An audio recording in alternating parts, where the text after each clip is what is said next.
तो देखिए, पिछले कुछ दिनों में दिल्ली की लापरवाह सिस्टम ने कई छात्रों के सपनों की हत्या कर दी। दिल्ली के कई इलाके में देश के अलग अलग कोने से छात्र पढ़ने आते हैं, अपने सपनों को साकार करने आते हैं, लेकिन ये लापरवाह सिस्टम उनकी जान ले लेता है। लेकिन ये जान सिर्फ छात्रों की नहीं जाती है, उन परिवारों को भी झेलना पड़ता है, उन परिवारों को टूटना पड़ता है जिनके बच्चे दिल्ली आकर पढ़ाई करते हैं। रिपोर्ट आप सबको दिखाते हैं।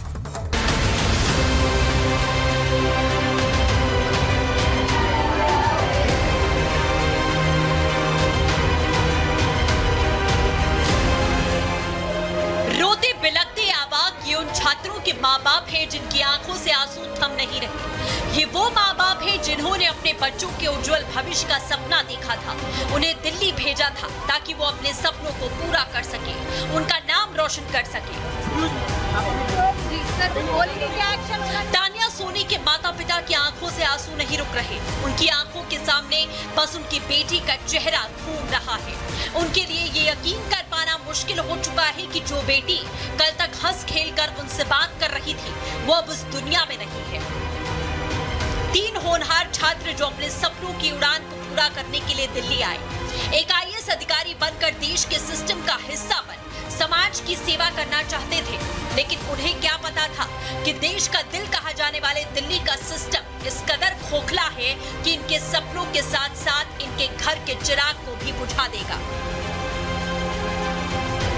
परिवार समझ नहीं पा रहा कि करे तो क्या करें। जिन्होंने अपने कलेजे के टुकड़े को खुद से दूर भेजा, जिन्हें अपने बच्चों पर गर्व करने का मौका मिलता, अब उनके घर का चिराग कभी नहीं जलेगा, क्योंकि दिल्ली का सिस्टम उन्हें निगल चुका है। उसके निवास स्थान पर गया तो उन्होंने बताया कि यहाँ भी आई नहीं है। तो कोचिंग पे गए, कोचिंग पे पता चला कि कुछ बॉडी जो है हॉस्पिटल में गई है, RML में। तो वहाँ पता किए तो वहाँ इसका नाम था। इस सबसे पहले जिम्मेदार है MCD, उसके बाद राव। इन लोगों ने एक गलत तरीके से वहाँ पे लाइब्रेरी खोल के रखा है। आप उसको जांच करवाइए और आप इसको सजा दिलवाइए। ये परिवार आज उस सरकार से, उस सिस्टम से सवाल पूछ रहे हैं जो बड़े बड़े दावे करते हैं। कोचिंग सेंटर के मालिक से सवाल पूछ रहे हैं जो बड़ी बड़ी बातें कर पढ़ाने के नाम पर मोटी फीस वसूलते हैं। क्या इन कोचिंग के मालिकों के लिए बच्चों की जान इतनी सस्ती है?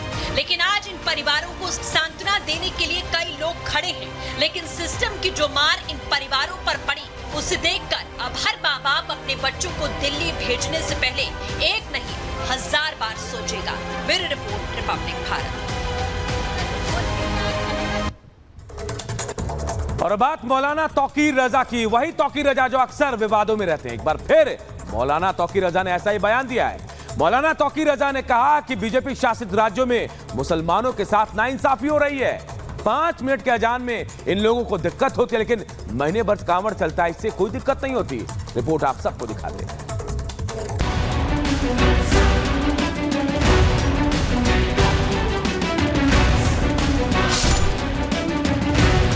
सरकारी पैसा तमाम धार्मिक कार्यों पर खर्च किया जा रहा है, ये अन्याय है।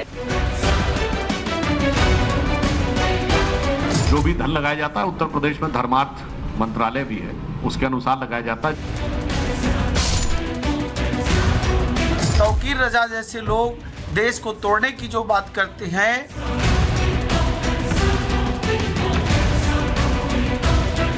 मौलाना तौकीर रजा अपनी विवादित टिप्पणी को लेकर चर्चा में आ गए हैं। तौकीर रजा को अब भोले के भक्तों और कावड़ यात्रा से परेशानी होने लगी है।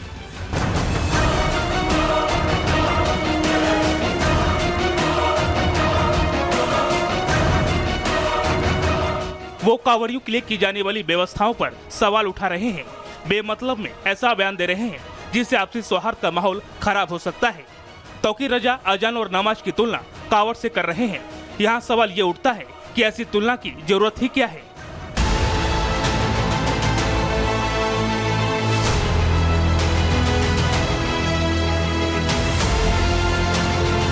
मौलाना तौकीर रजा का कहना है कि यूपी सरकार सरकारी योजनाओं का जो पैसा है वो मंदिर और धार्मिक कामों में लगा रही है। वो कह रहे हैं कि इसका विरोध करना चाहिए। हिंदू तुष्टीकरण का काम किया जा रहा है, सरकारी पैसा तमाम धार्मिक कार्यों पर खर्च किया जा रहा है, ये अन्याय है। इसके खिलाफ तमाम हिंदुओं को भी इसके खिलाफ आवाज उठानी चाहिए। मौलाना तौकीर रजा के यूपी सरकार पर आरोपों पर बीजेपी ने उन्हें सीधा सा जवाब दिया। और बता दिया कि वो अपना फैक्ट चेक जरूर कर ले। मैं पुनः कह रहा हूं, जो भी धन लगाया जाता है उत्तर प्रदेश में धर्मार्थ मंत्रालय भी है, उसके अनुसार लगाया जाता है। साफ है, तौकीर का यह बयान लोगों की धार्मिक भावनाओं को भड़काकर माहौल खराब करने की साजिश जैसा है, लेकिन सुरक्षा से लेकर दूसरे इंतजाम सरकार की व्यवस्थाएं पूरी तरह से टाइट हैं। तौकीर रजा मौलाना देश को नफरत की आग में झोंकने की बार बार कोशिश करते हैं, लेकिन पिछले 10 वर्षों में एक भी इस देश में दंगे नहीं हुए, इसलिए कि मोदी जी सबका साथ सबका विकास पर चलने वाले व्यक्ति हैं। अब सवाल उठता है कि आखिर तौकीर रजा को परेशानी क्या है, उन्हें परेशानी आखिर है किससे? वो बार बार ऐसे बयान देकर समाज में जहर फैलाने का काम क्यों करते हैं? Bureau report, Republic Bharat.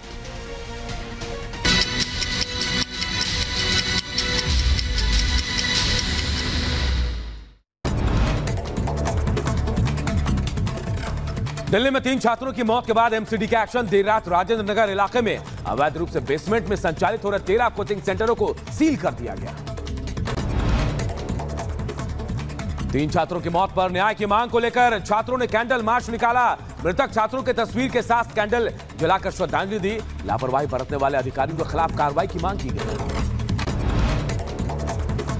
Delhi के चांदनी चौक इलाके में खाली पड़ी इमारत की दीवार ढही, अभी तक किसी के हताहत होने की खबर नहीं। लखनऊ का अमीनाबाद बाजार में लगी भीषण आग, मचा हड़कंप। दमकल की कई टीमें मशक्कत के बाद आग पर काबू पाने में सफल रही। नवी मुंबई में यशश्री शिंदे की हत्या मामला, आरोपी दाऊद हत्याकांड के बाद से फरार। आरोपी की तलाश के लिए 3 टीमों का गठन। यूपी के गाजीपुर पुलिस को बड़ी सफलता, 5 नाबालिग लड़कियों को बहला फुसलाकर मुंबई ले जा रही महिला को प्रयागराज से गिरफ्तार किया। सभी नाबालिग लड़कियों को हिरासत में लिया गया। बुलंदशहर में अलग अलग स्थानों पर एक दिन में 3 लोगों की फांसी लगाकर जान चली गई। प्राइवेट अस्पताल के ऑक्सीजन प्लांट में अस्पताल कर्मी ने लगाई फांसी। लखनऊ में पतंग के मांझे से कटी युवक की गर्दन, स्कूटी से सामान लेकर जा रहा था युवक। मौके पर मौजूद इंस्पेक्टर ने सिविल हॉस्पिटल में भर्ती कराया। मध्य प्रदेश के नर्मदापुरम से भ्रष्टाचार का बड़ा मामला सामने आया। भोपाल में पीडब्ल्यूडी के सब इंजीनियर को रिश्वत लेते लोकायुक्त ने गिरफ्तार किया। 10 लाख की रिश्वत लेते रंगे हाथों पकड़ा। गाजीपुर में दरिंदगी की हदें पार, हिस्ट्री शीटर ने नाबालिग के साथ दुष्कर्म किया। पुलिस ने आरोपी को गिरफ्तार किया। कुछ ही दिन पहले जेल से छूटकर बाहर आया था आरोपी।